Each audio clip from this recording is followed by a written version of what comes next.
Hello and welcome to Just Films and That. This is the podcast that celebrates films we reckon might be underrated or underseen. I'm your host for this week, Alice Oliver, and this week we're completely chucking the format out the window because we're celebrating our 200th episode. So let's see what special thing we've got for you this week. So then, Josh, as I said, this week is our 200th episode. It is. Blimey. It's a lot. How's that happened? How's that happened? That's twice as many as 100. It is, yes. That's good. That's quick maths. It's been a long slog, hasn't it, Alice? a joyous, wonderful, lovely slog. Yeah. Well, thanks for sticking with us, everybody. And that's it. Thank you. Thank you so much. 200 episodes. So, as we did with was it our 100th episode? It was your 100th episode. So, for our 100th episode, we did a retrospective of our first 100, but 200 is twice as many, and it would take us the amount of an episode just to read them out. Plus, we've just done our review of 2023. So, we're doing something similar to your 100th episode. Yes, where you allowed me the time and space to talk about my favourite film ever, Terminator 2. So it was only right to bring that to you and let you talk about one of your favourite films of all time. And if it happens to be underrated or underseen, great. But that is not the main motivation for this, not what we're about this week. This is self-indulgent nonsense. It is self-indulgent bollocks, which is... Get ready for that. What it normally is, but this week it's just not wrapped up in the format. No, exactly. So what film did you choose then, Josh? And tell us a bit about why. So this was really, really difficult to pick. You basically said to me, pick your favourite film. And it's so when you like films, it's really hard. It's like favorite food, isn't it? Or favorite song or whatever. So we've done a lot of films that I would class as in my top 10 or what you want to call it. Like I love Pride. I love American Psycho. I love Kiss Kiss Bang Bang, which we did before Your Good Self came on board back in the day.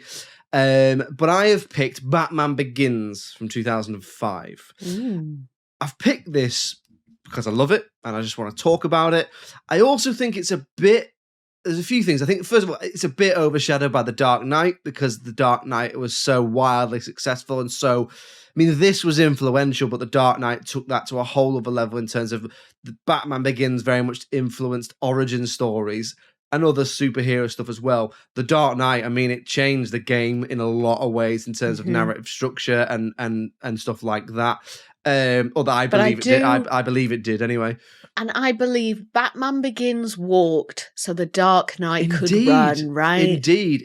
And I don't like this online narrative that's cropped up that to like the Dark Knight is basic. I think there is a touch thing of like it's like saying The Godfather's your favourite film or The Shawshank Redemption your favourite film. You like what you like, right? So I haven't picked The Dark Knight. I thought about picking The Dark Knight, but I thought there's been that many people who've spoken about it over the years.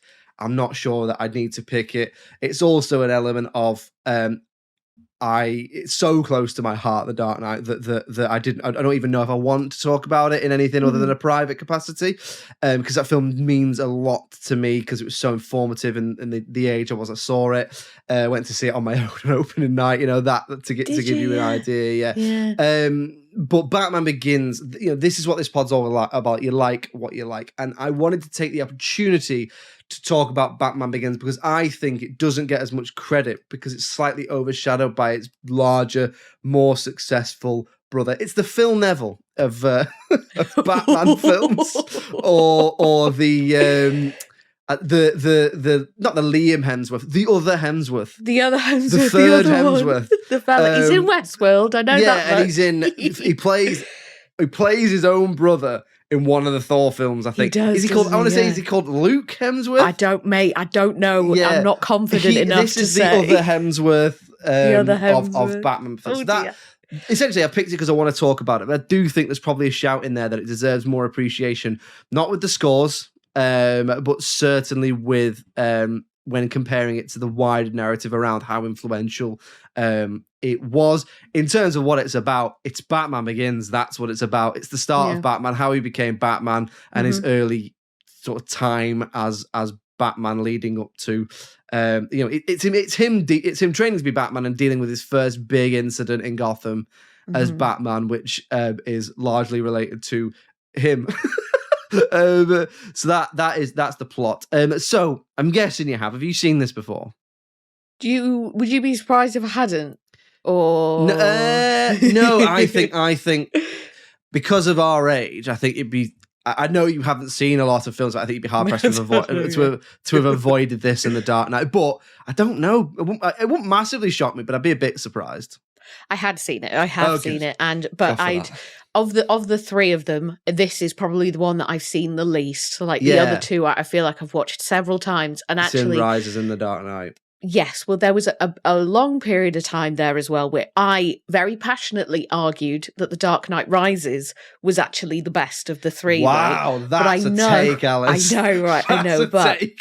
But I do have to say that I know that a huge part of that is because it's the only one I saw in the cinema, and it is the first film that I saw in IMAX. So it was just. It was like I could not believe what I was seeing. Like an overstimulated child has had too much sugar. That's exactly it. That's exactly it. It was sit down and just have a glass of water and calm down for a minute. That was it, though. That was absolutely it. It was a real, cinematic moment for me. I was literally on the edge of my seat all the way through, and it is just a shame that the ending is so goddamn awful. So I can't really argue for that. We could talk and talk and talk about The Dark Knight Rises, and it's got good points, and it's certainly got flaws as well. But anyway, we're talking about Batman Begins, aren't we? Talking about Batman Begins, but yes. So I had seen it before, and as far as I was concerned, I'm a fan. Yeah. I'm a fan. Good. Christian Bale is my favourite Batman because Christian Bale is just one of my favourite actors of all time. And me and Ollie, when we were watching this, we were talking about all the ways in which Christian Bale is amazing. And so much of it is to do with his eyes and his conviction and just how everything he does, I fully believe that he becomes that character. And Ollie raised a good point where with a lot of actors, you look at them and you look at their eyes when they're delivering their lines and when they're performing, and they just kind of look like they're trying to remember the script. Yes. And I just don't get that with Christian Bale at all. So he's my favourite Batman. So I was really excited when you picked this because obviously never watched it with that critical eye, and I was just intrigued to see what I would discover. Indeed. But Josh, tell us, let's get into it. What are some of your favourite things about this film? I mean, we could talk and talk and talk, but let's try and keep it under an hour here. Considering it's normally half an hour episodes, but it might be a little bit longer because it's the 200th episode, and you can always listen to it. It's a treat for you. It's a treat for us. Yeah, you listen to it in 2 parts. That's fine. So there's a few things. Obviously, there's loads and loads of stuff like this. I've tried to boil it down into some sort of good, clear points. The main thing I want to say is this is a Batman film, and this sounds really silly to say this, but as a Batman film and a film fan, I'll explain what I mean. It's about Batman. Mm-hmm. And it is an origin story that's done really, really well. So many films up to this point had been Batman films in which Batman was a passenger. Okay. There are so many Batman films where it's basically the villain and Batman's in it. Now, I have a real affection for the Tim Burton Batmans, and I have a lot of affection for the Joel Schumacher Batmans as well. Although I know they're not perfect, I saw them at the right time. That I was absolutely buzzing when little 7-year-old me saw Batman and Robin and all that, nipples and all. But they are about the villains. The first one, it's Jack Nicholson's Joker with Michael Keaton's Batman in it. Mm-hmm. And that sort of goes and goes. Whereas this, and there's even an argument, I would say, that does happen to some extent in the rest of the Nolan Batman trilogy. Whereas this, there is a villain, but it's about Bruce Wayne. It is about Batman, where he's come from, why he's doing it, what's it doing. It really did give Batman his bollocks back. That's sort of the way I see this film. And the sequels are a lot more thematic and villain focused, but this is, it really is about him. Why is he doing what he's doing? Why has he chosen to do what he's doing? How does he get to being Batman? So this is, it's an origin story, and it's a shame. On one hand, it's a bit of a double-edged sword, because on one hand, the structure of this is so solid. It's so well written. It's so well constructed. You can see the beats. You can see all the Lego bricks building the house. And it's a problem because what's come after it is so many bad origin stories. Mm-hmm. So many times it's like, well, we need to know how they get the thing, the other thing, the weapon, the clothes, the costume, Whereas this, it's like, okay, so why does he need armor? He needs armor because he's always jumping off buildings and getting shot at. Mm-hmm. Why does he need a cape? He needs a cape because one night he jumps from building to building and he absolutely decks it. wax himself. And you know what else as well is we also get to see, and within film logic, but fairly logical reasons about how he gets hold of the stuff as well. Yeah, it's because he's got a massive company. Yeah, but and he knows who to speak to. So it's Lucius Fox a lot of the time, isn't it? And then he's got connections, and it's like, oh, I know where I can get this material. I can get this. I can get that. And I just love all that little bit of extra detail. It just makes the world feel so much more rich. And like you say, it's every sort of little thing is about constructing him sort of as his character, and it's like, well, how did that happen? All the sort of boring shit that maybe you don't really want to see in a superhero film. It's like, well, how did he get this? Where did that come from? Why has he done that? But you get all that in this, and I think it works really well. It works so well. I know how does he have the ability to appear to disappear? But not only that, yes, it goes into all his gadgets and stuff, but it also explores him as a man, as a person. So one thing they do really well in this is Alfred as a father figure. Mm-hmm. In other films, Alfred's there and he is there to be his butler, but Alfred is sort of Batman's parents, right? In the comics, he can do everything, but he needs him. It's not just he's his servant. He would be useless without him, and that's what I really like in this bit. So they explore him as a person, like I say, why he does what he wants to do, how driven he is, how he gets there, the logistics of it, and stuff like that. And they do that through this amazing sort of world creation. So, talking about the world creation, for me, this was one of the first superhero films or comic book films where it was like, oh, this feels like it was a real place. Mm-hmm. So they talk about how economically on its arse Gotham is and why that is. So I really, really like that. In terms of like, that when they talk about the Narrows, they don't go into it that much, but that's the bit where most of the crime and the poverty seems to be. Mm-hmm. So they literally have almost walled it off from the rest of the city, which is obviously making a point in and of itself. So love that. And like I say, they create Gotham and this idea of the corruption that's allowed Gotham to sort of rot alongside it. Because again, alongside Batman's one of the comic characters that is so intrinsically linked to where it's set. Batman, yes, there are bigger adventures where he takes on aliens and all sorts, but he is Gotham's protector. Mm-hmm. That's what he is. That's his turf. To the point where in the comics, and I know we don't need to talk about the comics that much, but no one else goes there. Mm. Like Superman might go there if he absolutely needs him. But if you go there, it'd be like, what the fuck are you doing here? It's my patch. Yeah, my patch. Do you know what I mean? Although equally, he doesn't go out in day, so I'm not really sure what happens there. But yeah, so I love the world creation. The cast as well. I mean, this may be the best cast comic book film of all time. Wow. I love words. Yeah, I mean, obviously the Dark Knight comes after it. Maybe Heath Ledger pips it because he's so amazing in that. But is there a character in this who you don't buy? Do you know what I mean? Michael Caine as Alfred, amazing. Christian Bale. We've never done a Christian Bale film on the podcast before. Never speak about him ever. So think he's brilliant in this. We'll probably come back to him when you're doing your lights, because I imagine you've got a little bit to say about that. Morgan Freeman, Liam Neeson. You got what I would say, and I feel like I had an idea that this would be the case anyway, but it was confirmed for me because as soon as we finished watching this, we watched The Dark Knight, basically, because I was like, oh shit, we've got to watch The Dark Knight now.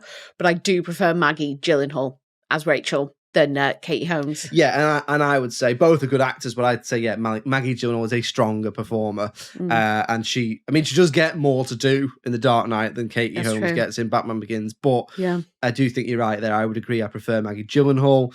That's probably the only one that's not as strong. But then you've got, Gary Oldman absolutely smashes it. Michael Caine, Morgan Freeman, Rutger Hauer, Cillian Murphy, Liam Neeson.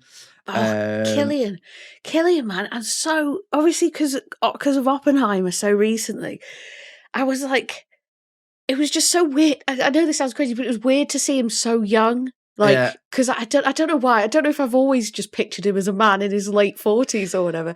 But he came on screen and I was like, oh shit! Like he looks so different, baby. And he's not got those sharper cheekbones that he's got in Oppenheimer. I know, because he lost so much weight. A little bit more baby face. But he was also great as well. Auditioned for Batman, so if you go on YouTube, you can see his audition. Oh, you can watch it. So it's on YouTube, and you can see. Look, he's a brilliant actor, but you can see why. Great. He's got that arch edge, that sort of villainous energy. It's like he may well be another superhero, but he ain't Batman.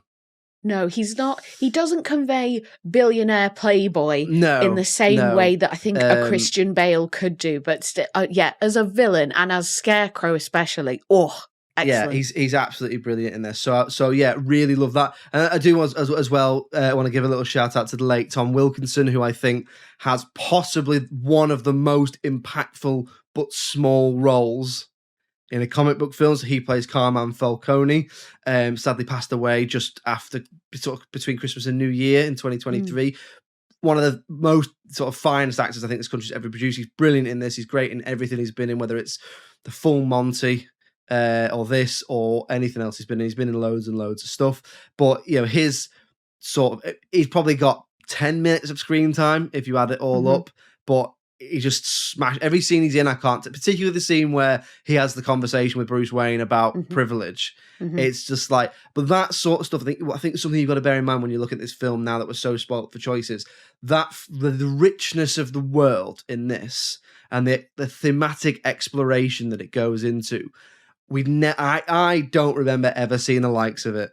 If you look at the Superman films, the Christopher Reeve Superman films, and the Batman films, and the odd one we got before that were great, but they're primarily spectacle based. And look, you're going to believe a man can fly, or you're going to actually see Batman, or you're going to see Blade, or whoever it was. Whereas this went, comic books are modern mythology, so let's make it that. And that's sort of what it is in terms of the exploration of themes. So that idea of no one's ever actually said about Batman, you think you have nothing to lose. You haven't thought your life through, you idiot. Yeah. Basically. And he gives him this massive dressing down. And that almost is what makes him go and become Batman. Because he gets kicked out and it's like something clicks then and it's like, right, he's actually right there. So I've lived in privilege my whole life. So I'm going to go and not do that. And stuff like that. So that's, that's mainly what I like. There's loads and loads of like it, and I'll probably be jabbering on, once you've said your likes. Well, let's hear what you've got to say. What do you like about this film? Having looked at it particularly as well with that critical eye, did it improve it for you? What do you like about it? Let's hear it.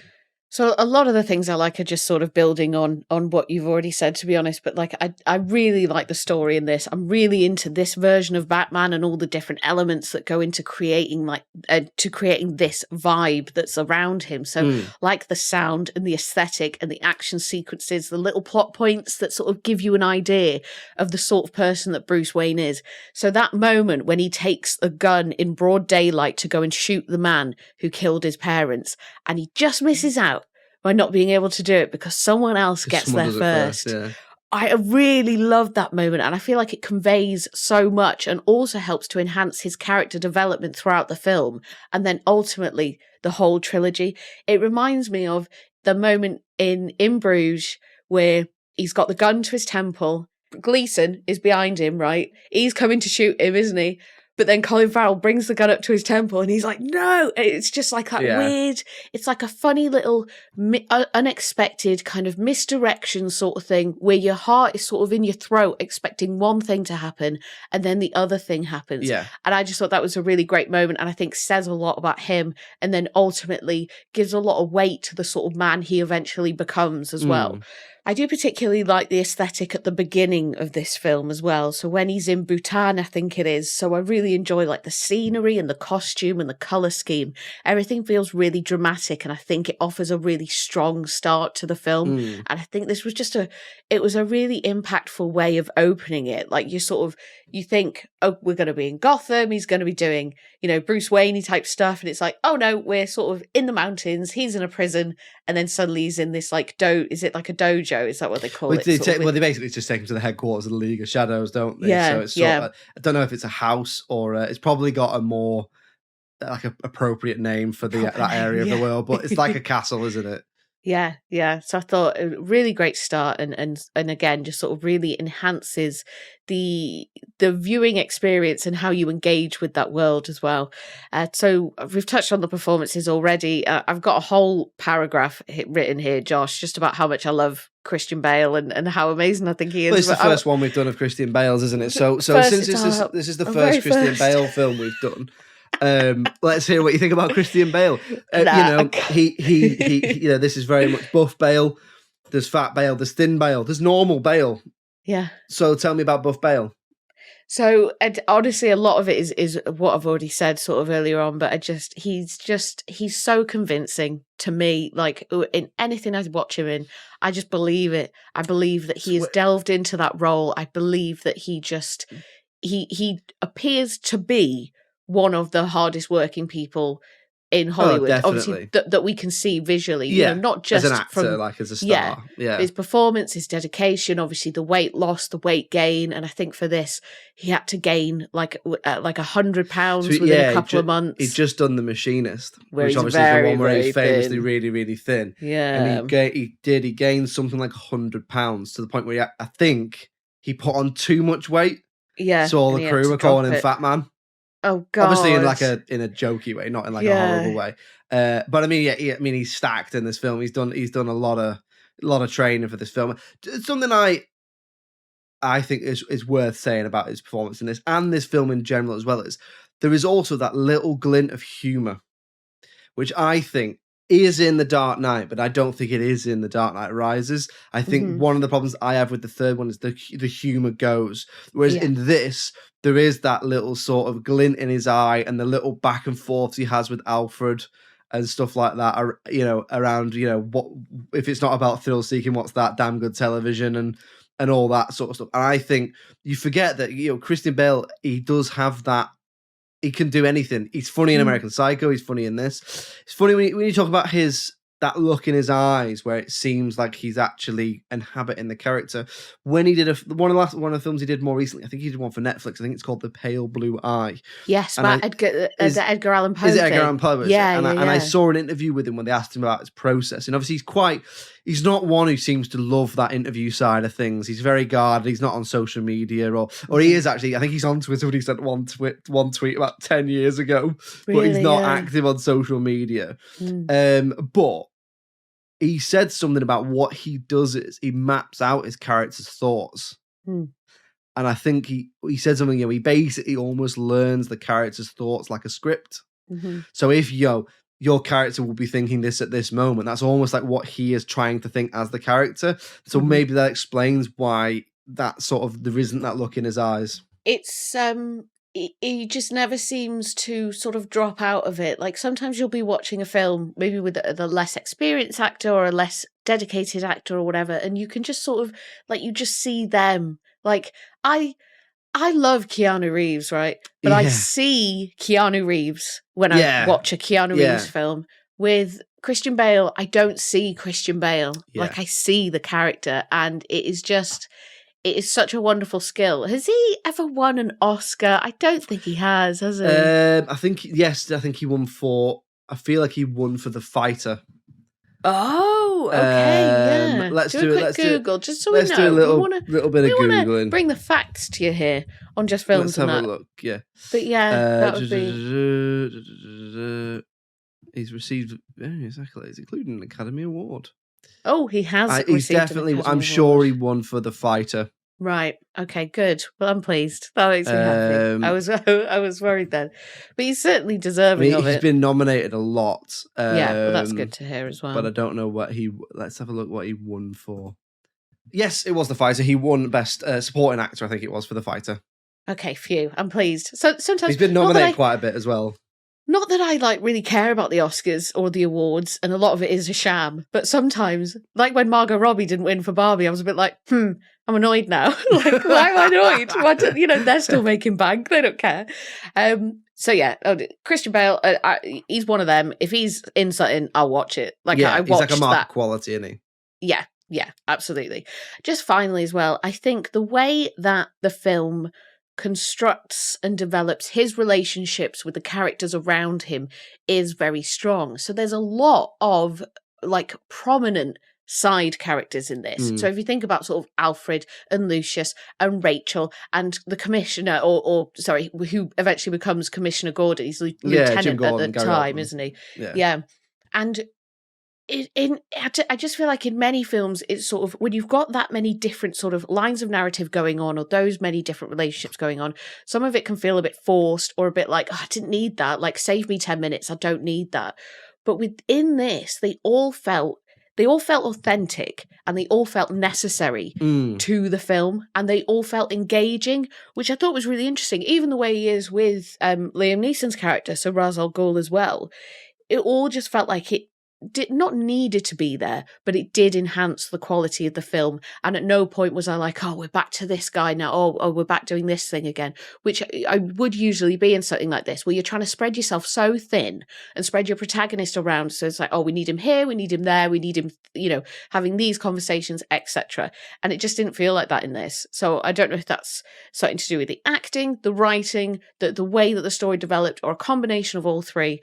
But I thought it was really successful in that, and I think that's an area where it's really easy for a film to fall down.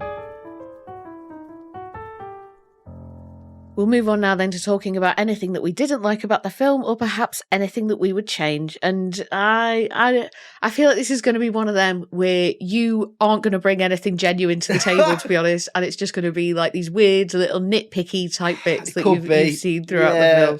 But go on, try and be balanced. There's a few things, and it was just so hard. It's just so hard to do, because it's like punching the tooth fairy in the face. Do you know what I mean? It's like killing your childhood.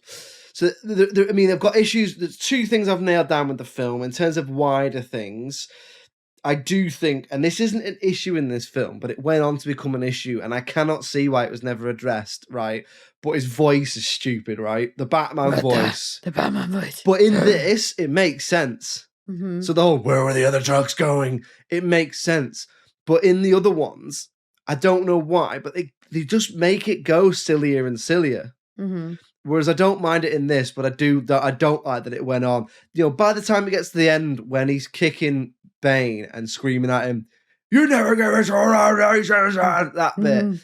But Bane knows he's fucking Bruce Wayne.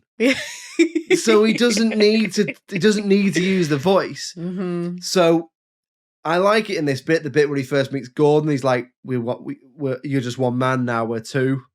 It doesn't seem as silly, and it just went on and got sillier. But that's something about the sequels.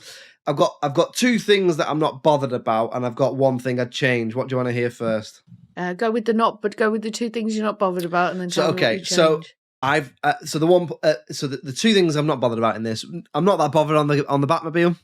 I've never been that bothered on the Tumbler. I get that it looks like a real car. I'm not bothered.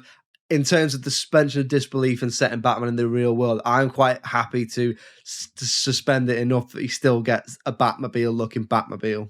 Mm-hmm. Even in The Batman, it's sort of just a car. Mm-hmm. So I actually, my favourite Batmobile is still the Keaton one. And I know it looks stupid because it can't go around corners and stuff. But I don't know, there's just something gothic and comic booky I like about that I'm just not that bothered about. I don't mind the bike that he uses as it goes along, but I've just never been that bothered on the Tumbler. And I've always disliked that in this film he uses a gun at one point. Okay. So there's a point where he fights the Scarecrow's men and he basically makes one of them shoot another one in the foot. Mm-hmm. But Batman, this is my interpretation of Batman, because obviously it's a comic book and he's been around so long and he's been written by so many people that really is what you make of it. Mm-hmm. So if you disagree with me, then you're fine. Then fine. Agree to disagree. But for me, Batman hates guns. He won't touch a gun. He'll take a gun off anyone.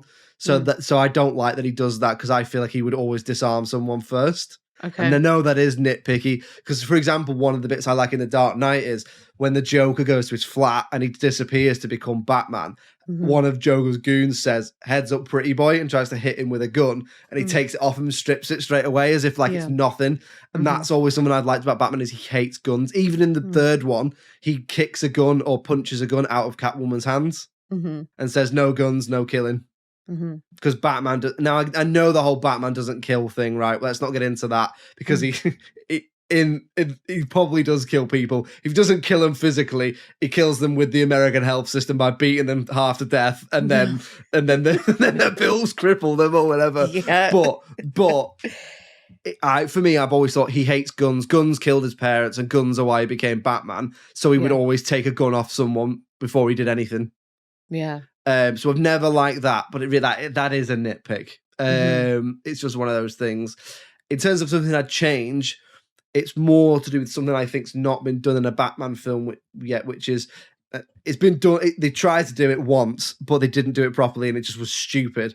Which is I would focus if I was writing a Batman film, and God willing, someday I may well do. I won't. Don't worry. Don't worry, Batman fans, you're safe. But I would focus more on his relationship with his mother. Mm-hmm. It's never really happened before. There's the whole save Martha thing, but that's not focused on her mother. It's just pointing out that their mum has the same name. Mm-hmm. But I would always focus on, it's always been either his parents are fairly anonymous and you don't really see much of them, which is most of them, whereas in this they did go into it a bit more with his dad and stuff like that. But I always got my impression from the comics and other stuff was that his dad is a bit of a hard ass. Mm-hmm. And it's his mum that's the soft touch. Mm. I always think that, I mean, as an 8-year-old kid or whatever, seeing your parents get murdered would be traumatic. Mm. But I always think I would delve into that relationship with his mum if I was going to do it, and that doesn't do it. So that's just something I'd change.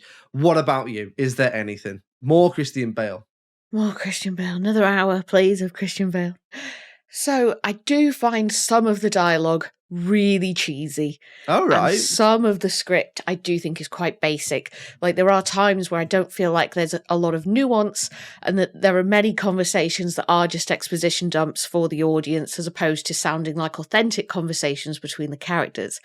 And something that really highlighted this for me, and like I said earlier, is that we immediately watched The Dark Knight after watching this, and you can really feel the difference in the sort of quality step up, if it were, and how sophisticated the script then becomes in that film, right? So obviously this is the first film of the trilogy, so I completely appreciate that you've got to lay the foundations for that trilogy to succeed, and that means being a bit obvious in the first film to make sure everyone is up to speed, everyone knows what's going on, who's who, what's this person up to, what's their motivation, etc. Because there's a chance you've got people who aren't traditionally superhero fans or Batman film fans coming to see this film because it just looks like a good action film and it's got a good cast, or they like Christopher Nolan, etc. So I get it, but there were times where it was just like... I'm interested to know, can you think of like a particular bit? I should have made notes as I was going, but it was just a lot of it more towards the beginning of the film, for sure, and it did get better as we went on. But it's all just kind of like, my parents are dead and I'm sad about that. And Rachel, who's been my friend for years, but I love her as well. And it just felt a little bit like that at times. But I guess it was just some really sort of overt character establishment. Right. Okay. But I do understand why that was in there and why they felt the need to do that, just to bring everyone up to speed. And the other thing is, because there's only two things, is that I didn't love the flashback sequences where we see how Bruce got his fear of bats and then, some of the stuff like around his parents. A lot of them felt really rushed and a little bit forced. And I actually feel like the sequences, especially the one at the very beginning, needed to be a bit longer so we could sit with the characters a bit more. Not too dissimilar to what you were saying, actually, about exploring his relationship with his mum a little bit more, but just sitting with those characters for a bit longer. Like, when his parents get shot, I want to feel that. I want to feel that emotional trauma. And you don't really, because you don't spend enough time with them, I don't think. It's so difficult to do, especially in a 12A. Because really, for someone to believe this guy would go and do what he does, it'd have to be brutal. Mm-hmm. Whereas in every single one, it's either quite stylized, so you don't see it, or in this, they make a point of making it really quick. Mm-hmm. There's a really good trailer for one of the Arkham games that does his first sort of 25, 30 years in 3 seconds. Wow. So you see his face as a little boy, and you see the gun go off. And then you see his face in school and he's getting punched by a bully, and then he's Batman. Yeah. And it goes like, doo, doo, doo. And it's like, honestly, it's one of those things where I was like, fucking hell, that's Batman. Yeah. Like, it's like just properly hit home. But no, it's difficult. It is. I know what you mean in that sense with the early stuff.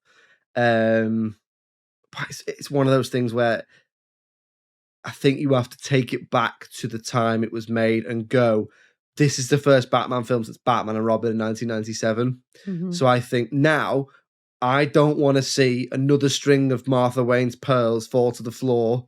I don't want to see that guy shoot those two people again, which is what I was so happy when I went into the Batman and they didn't do any of that. They just went, he's been Batman for a year. You know why he's Batman. This is what's going on. And but at the time, I think that was vital that they had to do that. Yeah. And I think it was so important at the time. Yeah. And I just think I would have liked a little bit more time with those characters. With little Bruce. Yeah. To really, not that I don't care that his parents got shot in front of him, but I wanted the moment, I think, to have more impact. Yeah. And I think a little bit more time with them, if those scenes didn't feel so kind of rushed and a bit shoehorned in there. I suppose just take a bit more time. The film's already quite long, but, to really craft those moments and try maybe a few more. I don't know what you could do. Just try and elevate it a little bit in terms of sort of that audience engagement and the sophistication around like how it was written and how it's presented to the audience. Because it just felt a little bit too, abstract, I think. Yeah. Like his relationship with them and what our relationship with them was meant to be as the viewers as well. So I wanted that moment to hit me in the gut and to be like, this is now why Batman exists, sort of thing. And I didn't really feel that. So. Have you ever seen any of the animated series? No, I haven't. So there's an animated film I want to pick, which is called Batman Mask of Phantasm. Okay. Which is a bit like this, but it's set in the animated series from the early 90s with Kevin Conroy and Mark Hamill and all that. And there is a bit in that where he first puts the costume on and all you see is the back of the cowl and Alfred's face. And it's like Alfred shits himself. Oh. And there's a bit where it's basically where I think he just says, "Good God." But it's something like, the whole point of the scene is, this is not the little boy I looked after. Yep. This is a damaged man who's been away and trained. And it's so good, Alice. Honestly, if you are interested, all of the Batman animated series is on Netflix. And it is the benchmark for how to do Batman. It's incredible. Interesting. Incredible. It's so stylized as well. So it's all done Art Deco as if it's in the 30s.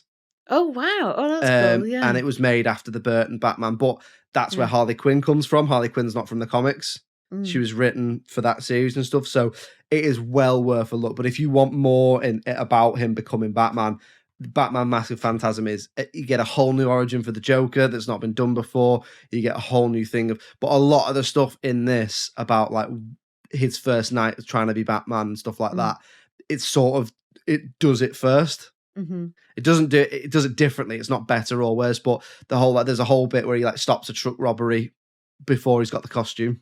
And he does this whole thing of being like, they need to be scared of me. They're not scared of me. Why are they not scared of me? And then it's like he chooses the Bat moniker and he puts the cowl on, and Alfred just shows his face, and it's just like, this man is a monster.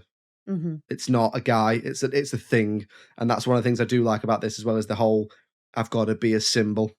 Yeah. Because as a man, I can't scare them. As a symbol, they'll shit themselves, basically. Yeah. But I do know back to your point, I do know what you mean. It does feel a little bit by the numbers with the parents stuff. I don't mind it because I think, looking at it in the context historically, they had to do it. They just had to.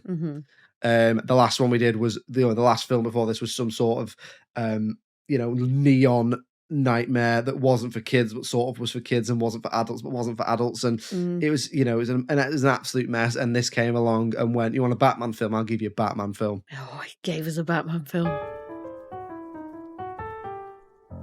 So we probably aren't going to think that this is underrated, but it's always fun to look at the critical reception, and I don't actually know what it is. If I was going to hazard a guess, I mean, I think we're easily looking early to mid 8s. Like, yeah, I reckon good. It did well. Yeah, I reckon this is probably getting like an 84 or an 8.4. And would that be appropriate for you? I think it's tricky because of what it started. I almost feel like I'd want to give it more because of what came later and, what was able to stand on the shoulders of this sort of thing and the impact of the trilogy as a whole as well. So I would maybe say that that's a tiny bit underrated. Okay. But like tiny bit. Go on. What would you give it? Are you giving this? Is this like in the 9s? Yeah, it's just like a 9 out of 10 for me. Yeah, it's high. It's almost. I think this is almost perfect. Ooh, I love this film, but a lot of that is just love for the character, love for the source material, and what it did for the character. Okay, so at the time of recording, over on IMDb, it gets an absolutely disgraceful 8.2 out of 10. You can shove that right up their arse. Low. Listen, every single one of you that didn't vote it better on IMDb, drop us an email, filmsonthatpod@gmail.com. I'd like to have a little chat with you.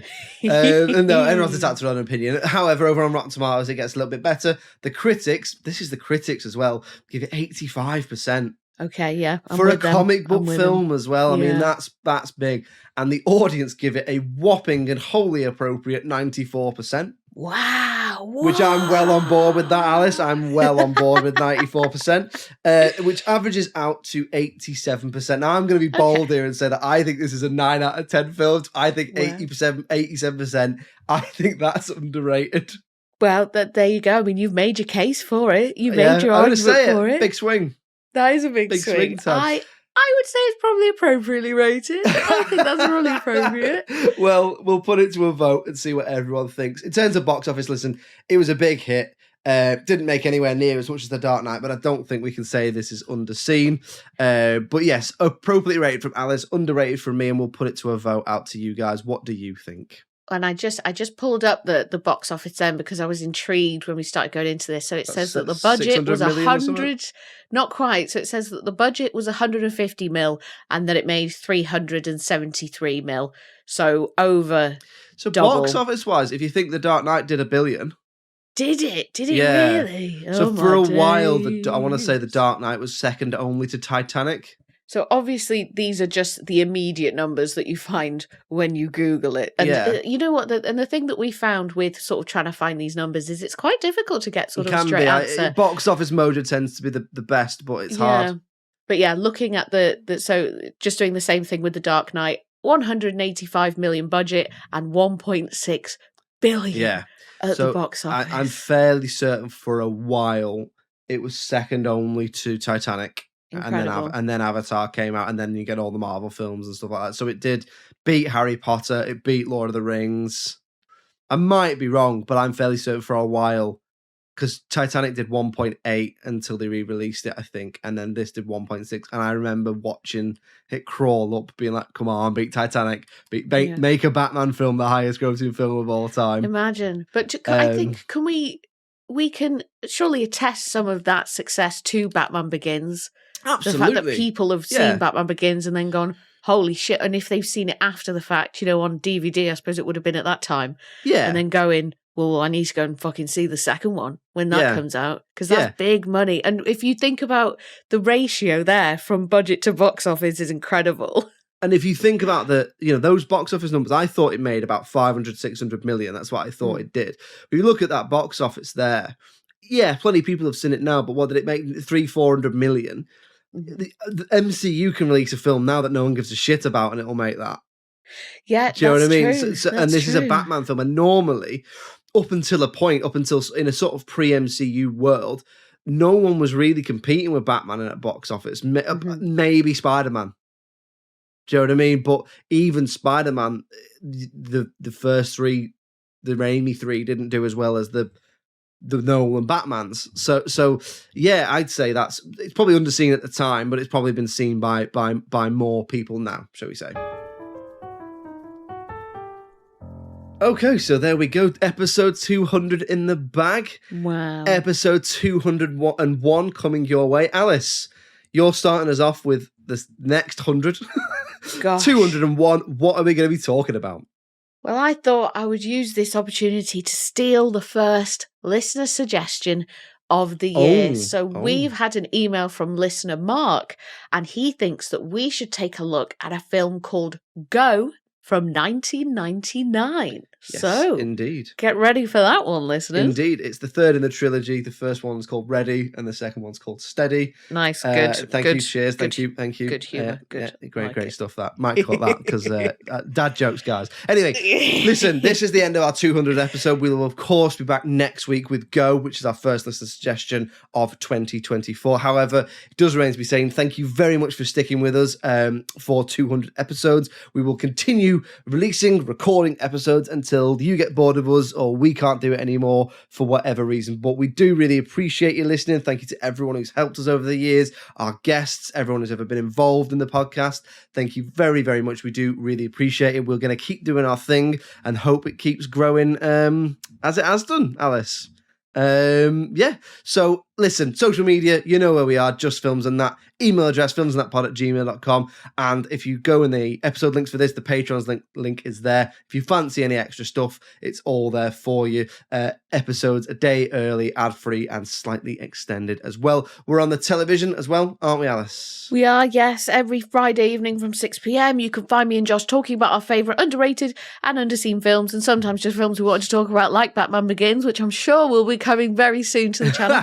But that's on your local TV network. We're on Channel 7 on Freeview. What that means, if you live in Birmingham, Bristol, Leeds, Liverpool, or the northeast of England, we're on Channel 7. Or if you live in if you live in North Wales or South Wales, see, the baby brain is coming out again. North Wales or South Wales, it's on Channel 8 on Freeview, and the videos are all going on Daily Motion, so head on over there, have a little look at what we're up to. Yes, thank you. Just Alice there forgetting the two parts of the country she is from. We will see you next week. We're going to be doing our first list of suggestion. Thank you very much for listening. Thank you for supporting us. It's goodbye from me. Cheerio. Bye.